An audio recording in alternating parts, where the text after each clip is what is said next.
بعد انتظار وصبر أعوام سنين جانا الفرح والنور شاع بدارنا. عقبال مصيبي حوبها الدنيا تزن، يا مرحبا واهلين يا مولودنا. مصيبي نعمة من إله العالمين، أحلى هدية جابها ربي لنا. والحمد لله كل وقت وكل حين أعطانا مولود أفرح وهنا. مصيبي حبانا وصافي ما في له قريب، مصيبي شيخ الدين يصنع فرحنا. ماجد وابوه نفقوا مباركين، مبروك لك احنا ولد يا فخرنا. ماجد كريم وفي مواقفه يبي رمز الشجاعة في الصعايب ذخرنا. وسميح عظيم القدر شيخ الطيب، بأحلى حفيد التهنئة له مننا. وعمانه اللي فعلهم شامخ نبي، فسعاتهم تجاز بها أقوالنا. يا مصيبي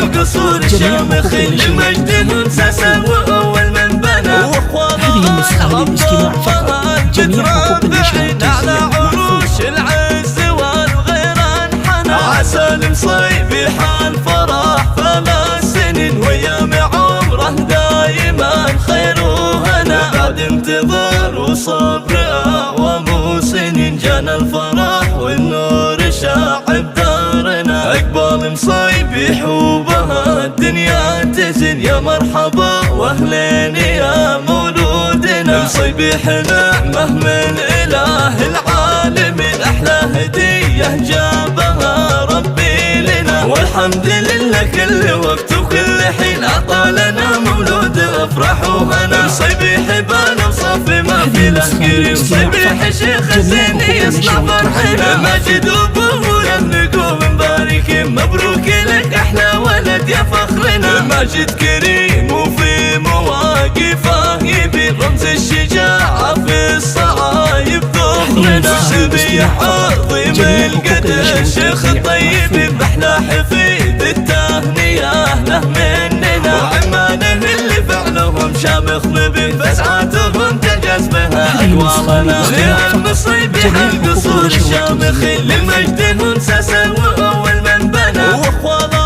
عبد الله المتربعين على عروش العز والغير انحنى. عسى المصيبي حال فرح 3 سنين، وأيام عمره دايما خير